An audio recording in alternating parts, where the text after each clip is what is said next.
Sir Richard Hadlee Sports Centre in Christchurch aims to not only be a world-class facility but also hopes to foster future talent, honouring the legacy of its namesake. Construction has started and is due to be finished next year but needs community support to be completed. We'll tell you shortly how you can donate and how you can take part. Joining us now is New Zealand cricketing legend and the namesake to the Sports Centre, Sir Richard Hadlee. Morena. Good morning. Tell us about this centre. How is the construction work going? Well, we've got the foundation down, which is important. I mean, Hagley Oval is one of the nicest cricket grounds in New Zealand, international cricket ground. We've got a lovely pavilion, we've got the lights, but the only thing that's missing is an indoor sports centre. And it is a community sports centre. Obviously, it's going to be have 5 indoor lanes for cricket use, but if you pull the nets back, then you could open up the floor space, and so you can use it for all sorts of other activities. So at the moment, we've got the foundation. We're looking to start the framework very shortly. So we've got probably 4 or 5 months to get it completed before the Women's World Cup. It's an exciting project. I should point out that Stephen and Heather Bock secured the site where the building is to go up, and my sports trust had donated or gifted $800,000 as seed funding to help the project get underway.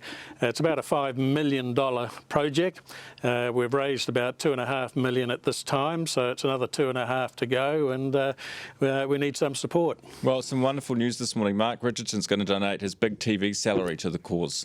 So you'll be halfway there, Sir Richard. Yeah. Well, that's very generous, Rig. I'll drop you a note on that. Oh, no, well, I might not do that. But I'll tell you what, I'll come down and maybe I'll face a few balls from you, all right? In the official opening. Yeah, I was listening to the Dream interview, and I think you could probably have a new dream, and that is to bring your cricket bat down at the opening and dream about facing me and actually hitting one in the middle and scoring a boundary. Oh, that's a good challenge for you, isn't it? I will give you what for, Sir Richard. Sir Richard, I reckon you'd bowl him out just quietly. Look, no, Canterbury. I don't think I can get it down the other end at this stage of my life. I'll take those odds.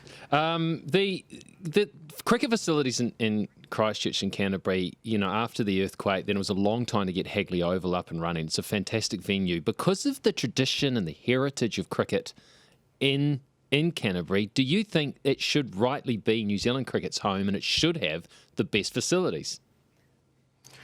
Look, I don't think you can favour one province over the other. I think it's important that all provinces have the opportunity to have pretty well fair and equal facilities, and then it's up to New Zealand cricket and that sort of thing to allocate games accordingly. But as you know, Mark, coming down to Christchurch at Hagley Oval, it's one of the best in the country. It's a beautiful pitch. It's one of the best outfields that we have. The lights that are there now, and an indoor sports facility to complement the outdoor practice facilities just completes the ground. So it's got to be great for Christchurch. It's got to be great for the youngsters, you know, the boys and girls, the schools, the clubs, to actually come and train at Hagley Oval, which is pretty well in the centre of Christchurch. So it's a facility that is much needed. At the moment, youngsters and others have to go out to Lincoln, and that's probably a 30, 40k trip, and they've got to book, and sometimes there won't be bookings available, or go out to Rangiora and train in an indoor facility there. So it's hugely important that this facility is up and running, certainly by March of next year. You've really made this your mission, haven't you? It's great to see the passion. Sir Richard, how are you doing on a personal note? How is your health? I'm doing fine. When I look back to 2018, it's a year that I really want to forget. It was through a routine colonoscopy, actually, that I was diagnosed with stage 4 colorectal cancer, which is bowel and liver. Required 2 major surgeries, which took many weeks to get over. There was 4 or 5 months of chemotherapy. I lost 10 kilos, and then there was probably a year of rebuilding the body, if you like. So it was a pretty tough time. But it just goes to show that, I mean, at that time in 2018, there were no symptoms as far as I was concerned. It was just routine, and they found the problem. And it just goes to show that you've got to look after your body, go for regular checks, and if you've certainly got a problem, make sure you go and see the doctor. But these regular annual checkups for me are important. At the moment, I'm passing all the tests, which is nice. Most of the stats are based around 5 years, and I was given 50% chance of surviving, 5 years. I've still got another 2 to do, so those 2 years are pretty important to me. Make the most of it, and build the centre. Sir Richard, it's so lovely to see you looking so fit and healthy, and it's so lovely to have you on the show. But yesterday, someone who's very close to you, Chris Cairns, obviously you played with Lance, he came out and made a public statement after he had his serious heart surgery and his stroke. Have you spoken to the family, and how heartening was it to see that he's actually able to talk and communicate and he's on his own road to recovery? Yes, I think when he made that statement, that clip, I thought he did exceptionally well. In fact, he looked good. He looked very positive in his outlook.